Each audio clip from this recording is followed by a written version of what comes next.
Olá, queridos ouvintes. Meu nome é Maria Amélia, o nome desse podcast é Pod Júris e o tema do nosso podcast, o direito individual do trabalho e a reforma trabalhista. Neste episódio de hoje, você vai ficar por dentro dos direitos individuais de cada trabalhador e saber tudo o que precisa para tirar suas dúvidas em relação à reforma trabalhista. E para ficarmos por dentro desse tema maravilhoso, o Pod Júris convidou o aluno do 7º período de Direito da Unifacema, Samuel Alves. Tudo bem, Samuel? Tudo bem, Maria Amélia. E aí, pessoal? Como é que vocês estão? Muito bem. Então, hoje nós vamos fazer algumas perguntas para o nosso entrevistado, aqui qualificadíssimo sobre esse tema. E agora, iniciando, Samuel, eu quero saber, assim, de acordo com essas atualizações, com a reforma trabalhista, pode-se dizer que a flexibilização das leis trabalhistas é o ponto positivo nessa área. E por quê? Eu considero que a reforma aí, como muitos dizem, tem pontos positivos e negativos, né? Mas focando principalmente nessa parte positiva, eu entendo que a flexibilização tem como principal proposta solucionar uma série de problemas enfrentados, né? Principalmente o desemprego. E o objetivo disso é principalmente forçar e assegurar negociações feitas diretamente entre empregados e empregadores, né? Ou seja, elevando aí a importância do negociado sobre o legislado. Muito bem. Falando um pouco mais, Samuel, quais são os possíveis pontos negativos que a reforma trabalhista trouxe? Então, sobre pontos negativos, a gente destaca a questão dos empregos não padronizados, né? Que vão ser consubstanciados principalmente aí no emprego temporário, que majoritariamente é mal remunerado, né? Então isso é uma perda aí para os trabalhadores. Certíssimo. E também sobre o home office. A reforma trabalhista, ela introduziu um novo capítulo na CLT, especialmente para esse assunto.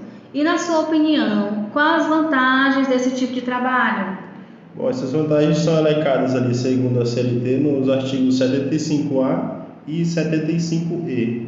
Sendo realizado de casa, o teletrabalho, também chamado de trabalho remoto, se adapta a outros ambientes, como cafés, restaurantes e lanchonetes, por exemplo. E é uma vantagem, né, evitar gastos e o tempo de deslocamento do trânsito, no caso do trabalho comum, né, se você vai de sua casa para o local de trabalho. Só o fato de poder trabalhar de casa, de qualquer lugar, né, já proporciona uma maior flexibilidade e conforto ao trabalhador. Muito bem, é muito prático, né, o home office, né, às vezes, né, interessante. Então, Samuel, o empregado que já trabalha presencialmente, ele pode optar pelo teletrabalho? Ele pode sim, né, mas a gente tem que lembrar que essa modalidade deve constar expressamente em contrato individual de trabalho, né? O empregado contratado para trabalhar de forma presencial pode alterar seu regime, mas desde que haja um acordo mútuo entre ele e o seu empregador. Muito bem, interessante essa parte, viu, nossos ouvintes, a respeito do teletrabalho. Que coisa maravilhosa. Continuando. E outra questão também é na contratação de um trabalhador autônomo. Tem essa possibilidade? Qual a vantagem dela? Claro que tem, né? Para quem contrata trabalhador autônomo, existe menos burocracia, né? Uma vez que não há um vínculo jurídico tal qual o trabalhador comum. Né? A vantagem, no caso, vai ser para as empresas que tentam simular um contrato de autonomia para não registrar trabalhadores que, por sua vez, deveriam ser protegidos pelas regras da CLT e ter seus direitos garantidos. Muito bem. Samuel, agora nós vamos falar sobre férias. Quando o empregado tem direito a férias? Bom, o empregado ele vai ter direito a férias depois de um ano trabalhado, né, pelo menos. No caso, o que a gente conhece como período aquisitivo, né? Ou seja, a pessoa trabalha para poder tirar férias no ano seguinte, né, no período concessivo. Certo. E qual a duração das férias? A duração das férias vai funcionar conforme, como já disse, o período aquisitivo, né? Ele vai ter que trabalhar esse primeiro ano para poder tirar as férias no ano seguinte, né? E tem toda a questão da pessoa não faltar, não chegar atrasado, né? Então a CLT vai elencar as formas pelas quais a quantidade de faltas e atrasos vai diminuindo aí os dias que a pessoa tem direito a gozar de férias. Inclusive essas férias podem ser gozadas de até 3 períodos diferentes, né? Certíssimo. Viu, gente, como o nosso entrevistado aqui está por dentro de todos os assuntos que se referem ao trabalhador e também ao empregado, principalmente, quais são os deveres do empregado, né? E, Samuel, continuando, há algum motivo previsto na lei que impede o empregado a ter a garantia desse direito? Bom, o empregado ele vai perder o direito às férias quando ele faltar o período de 33 dias, né? Durante o período aquisitivo, ele perde o direito às férias. Além disso, o artigo 133 da CLT vai dizer que não terá direito às férias o empregado que, no curso do período aquisitivo, inciso 1º, deixar o emprego e não for readmitido dentro de 60 dias, subsequência à saída. Inciso 2º, permanecer em gozo de licença com percepção de salários por mais de 30 dias. Inciso 3º, deixar de trabalhar com percepção de salário por mais de 30 dias em virtude de paralisação parcial ou total dos serviços da empresa e tiver percebido da Previdência Social prestações de acidente de trabalho ou auxílio-doença por mais de 6 meses, embora descontínuos. Certíssimo! Eita, que bênção, né? Então, agora nós vamos falar sobre outro tema muito importante, sobre gravidez. Então, a legislação, ela prevê algum direito trabalhista para as grávidas? Com certeza, né? A grávida ela é muito importante e a CLT vai trazer aí também alguns benefícios, como estabilidade e etc. A gente vai falar um pouco mais aí a seguir.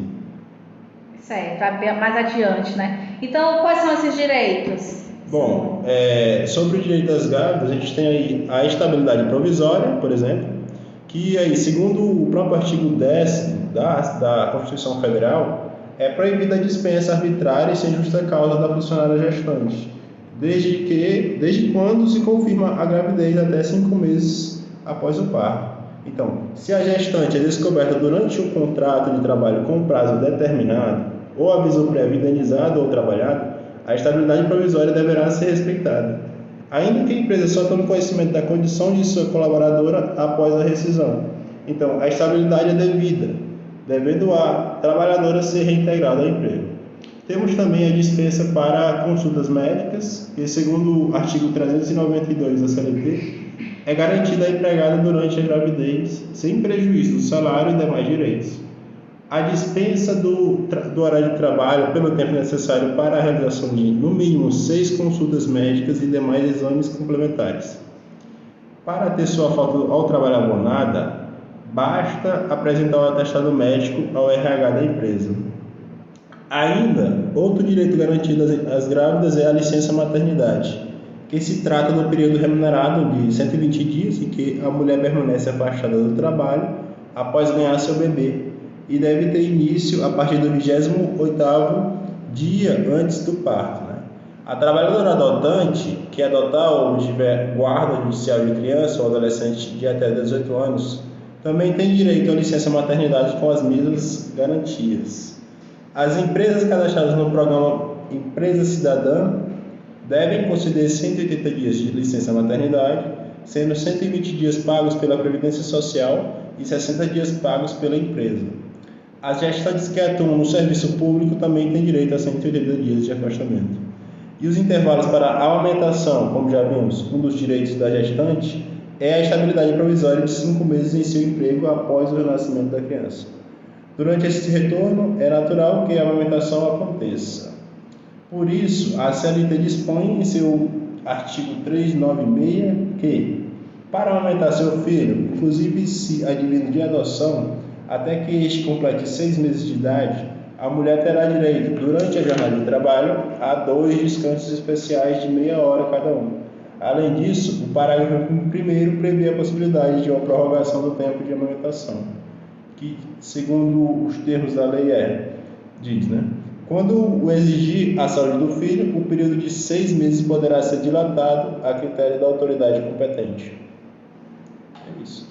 Certo. Então, os direitos da grávida, elas são bem extensos, né, Samuel? A gente pode perceber aí pela sua fala, muito interessante, mas ainda assim, eu quero saber o que essa grávida ela pode fazer caso seja recusada a garantia desses direitos. Aí ela pode entrar com uma ação trabalhista, né? Ingressar no judiciário com ação trabalhista quando se sentir prejudicada em relação a algum ponto das regras trabalhistas que a empresa deveria cumprir.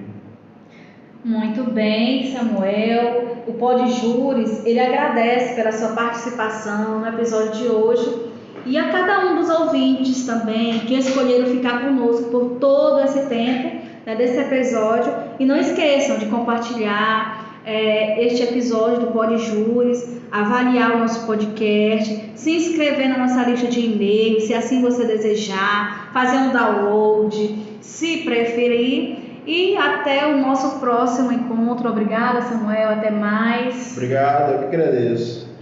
Tenha um bom descanso. Tchau, tchau.